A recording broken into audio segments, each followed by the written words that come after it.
La vidéo d'aujourd'hui va être un peu moins technique que d'habitude, parce que j'avais envie de vous proposer des cadeaux psy que vous pourriez faire éventuellement, alors soit dans cette période de fête en ce moment, si comme moi vous êtes à la bourre, soit peut-être si vous regardez cette vidéo dans l'année plus tard, vous avez peut-être envie d'offrir des cadeaux qui seraient utiles sur le plan psychologique aux gens que vous aimez. Alors j'ai fait une sélection, ça n'a pas été facile, parce qu'effectivement comme c'est mon métier, mais j'ai plein de choses en lien avec la psychologie chez moi, mais j'ai fait une petite sélection et j'ai envie de vous en proposer quelques-unes aujourd'hui qui pourraient peut-être faire l'objet de cadeaux que vous ferez plus tard.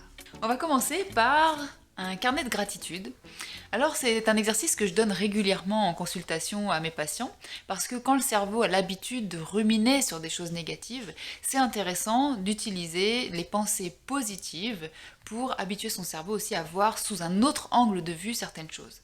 Le problème c'est que si on ne le fait pas de manière répétitive, comme j'ai pu l'expliquer dans de précédentes vidéos, le cerveau ne va pas forcément apprendre, on ne va pas s'en souvenir. Si on le fait une fois de temps en temps, ça suffira pas.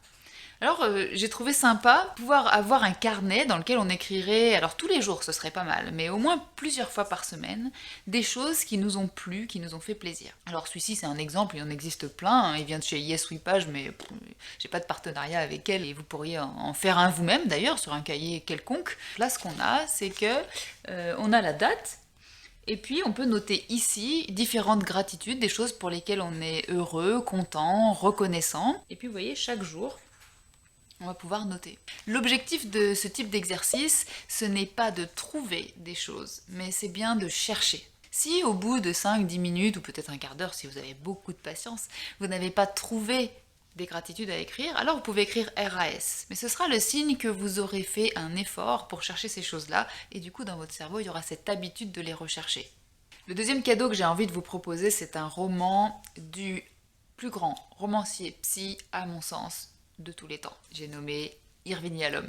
Irvin Yalom, c'est un psychothérapeute américain qui commence à avoir un peu d'âge maintenant, mais qui continue à écrire des livres. Alors à la fois sur des choses techniques en psychothérapie, donc c'est aussi des livres qui peuvent intéresser les professionnels de la psychothérapie, mais il écrit aussi des romans. Je ne les ai pas encore tous lus, mais à ce jour, celui-ci c'est mon préféré. Il s'appelle Mensonge sur le divan, et il raconte l'histoire d'une patiente qui va entourlouper son psy, et on voit comment le psy réagit à tout ça. Alors si on est psy, c'est vachement intéressant parce qu'on va voir la manière humaniste de gérer la psychologie qui n'est pas toujours ce qu'on fait dans certaines approches. Donc ça peut être une manière d'enrichir sa pratique aussi, mais si on est juste curieux de savoir comment ça peut se passer dans des séances de psychothérapie, et bien vous avez ce roman qui est vraiment génial.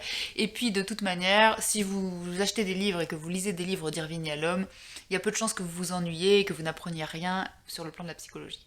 Les deux autres cadeaux que je vais vous proposer sont des BD. Alors depuis que je suis sur les réseaux sociaux et sur Instagram, j'ai découvert l'univers des BD psy. J'ai découvert qu'il y avait des gens qui étaient soit des psychologues, soit des patients qui avaient écrit sur leur vécu de la psychopathologie et des difficultés psychologiques. Et certaines de ces BD sont fantastiques. Alors parmi toutes les BD que j'ai lues depuis que je suis sur les réseaux sociaux et que j'ai adoré, j'ai quand même dû faire une sélection. Et je crois que ma préférée, c'est celle-ci. Elle s'appelle Goupil ou Face, et en fait c'est une BD qui a été écrite par une personne qui est bipolaire et qui explique de manière extrêmement pédagogique ce que c'est que cette pathologie, comment on la vit, les difficultés qu'on peut avoir à la diagnostiquer, et étant psychologue, même moi j'ai appris des choses dedans. C'est une BD vachement intéressante et elle est vraiment très touchante. La deuxième BD que je voudrais vous présenter, c'est pour moi maintenant un incontournable. C'est une série de BD en 5 tomes, et le premier s'appelle Le jour où le bus est reparti sans elle. C'est une BD qui traite du changement de vie, et des questions qu'on pourrait se poser sur la vie qu'on mène tous les jours, sans forcément y réfléchir, sans se rendre compte que ça ne nous convient pas toujours, et on avance là-dedans en étant plus ou moins bien, puis un jour, il y a quelque chose qui va pas. Donc là, c'est le parcours d'une personne, et même au fur et à mesure des tomes, on va rencontrer d'autres personnages, qui va se poser des questions sur sa vie, qui va changer de vie, et qui va nous faire part de ce qui se passe en elle par rapport à ça. C'est une BD qui est extrêmement douce. Moi, elle m'a fait extrêmement de bien, je me sentais détendue, c'était vraiment comme une méditation ou une relaxation, comme si j'avais été dans un cocon avec une musique douce et un petit thé et un plaid sur les épaules. Une autre chose dont j'aimerais vous parler et dont j'ai parlé de temps en temps sur les réseaux sociaux, ce sont les oracles. Alors à chaque fois que j'en parle, il y a toujours des gens dubitatifs qui me disent mais les oracles c'est pour prédire l'avenir, quel rapport avec la psychologie, etc. Effectivement, la plupart des oracles sont prévus pour avoir une lecture éventuelle de l'avenir, de ce qui se passe en nous, avec une vision énergétique des choses. Moi, c'est pas mon approche. Alors là, je vous en montre un, qui est l'oracle d'Halloween, que j'aime beaucoup, mais alors je les collectionne un petit peu, moi les oracles, j'en ai plein, il y en a de plein de styles, et donc vous allez avoir des cartes comme ça, avec différents types de dessins, et on peut utiliser ces dessins comme un support projectif. Qu'est-ce que c'est?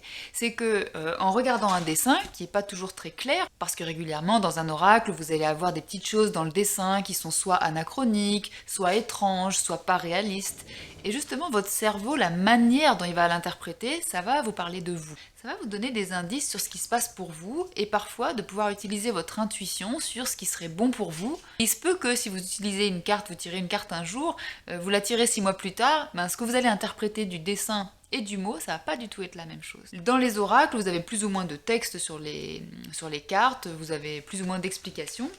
Et puis dans certains, moi j'aime bien quand même, vous avez un petit livret qui vous explique quelle est l'intention de l'auteur sur la carte. Alors, c'est là souvent qu'il y a cette idée peut-être de divination ou de choses cosmiques pour certains, énergétiques pour d'autres, et que moi j'y vois simplement à nouveau des nouveaux mots et des nouveaux concepts à interpréter avec mon énergie du moment, mon humeur du moment. Je voudrais aussi vous parler de jeux de société. On se rend pas compte, mais ça a vraiment un impact important sur notre psychologie. Ça nous permet d'inventer des stratégies pour gagner. Donc ça travaille vraiment beaucoup notre représentation mentale. Et puis, c'est quelque chose qui nous permet aussi parfois de réguler nos pulsions. Parce que les stratégies qu'on va mettre en place dans certains jeux peuvent être agressives, sournoises, et ça n'aura pas de conséquences dramatiques dans notre vie. Donc on peut utiliser ces pulsions-là au service de stratégies qui sont mises dans un jeu. Et puis, parfois on va rencontrer la frustration, parce qu'on va perdre, parce qu'on ne sait pas si on va gagner, parce qu'on ne sait pas ce qu'il y a dans la tête des participants en face de nous. Donc ça va aussi être un travail de régulation émotionnelle. Et puis on va aussi pouvoir travailler l'interprétation des émotions qu'il y a chez les autres, parce que parfois c'est eux qui sont sournois. On va vouloir savoir s'ils bluffent, on va vouloir savoir s'ils sont honnêtes, s'ils sont coopératifs ou compétitifs avec nous. 23-0. C'est la piquette, Jack. Tu sais pas jouer, Jack. T'es mauvais. Donc il y a plein de choses vraiment intéressantes que les jeux de société mettent en place, et c'est vraiment chouette de pouvoir commencer à faire des jeux de société très jeune. Celui-là, je l'apprécie particulièrement, notamment parce que moi, je suis assez sournoise. Et avec celui-ci, on peut vraiment faire du bluff. Tu bluffes, Martoni. Il bluffe.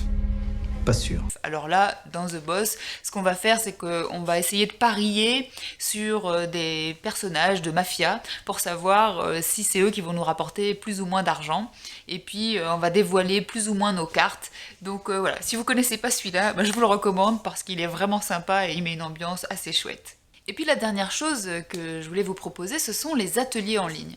Alors il y a des psychologues maintenant, j'ai des collègues qui le font et c'est mon cas aussi, qui proposent des ateliers de travail thérapeutique en ligne. Bien sûr, ce sont des ateliers qui ne remplacent pas une psychothérapie en face à face avec un psychologue, mais ce sont des ateliers qui vous permettent de vous aiguiller sur un thème particulier en autonomie, à des réflexions ou à des pistes de réflexion sur des problématiques que vous rencontrez aujourd'hui. En ce qui me concerne, j'ai créé un atelier qui s'appelle Faire la paix avec son héritage familial et qui permet d'observer, comprendre et interpréter si les difficultés qu'on a aujourd'hui ont un lien avec notre histoire familiale, notre héritage familial. Je suis en train d'en créer d'autres sur d'autres thèmes qui vont arriver petit à petit et je vous en parlerai.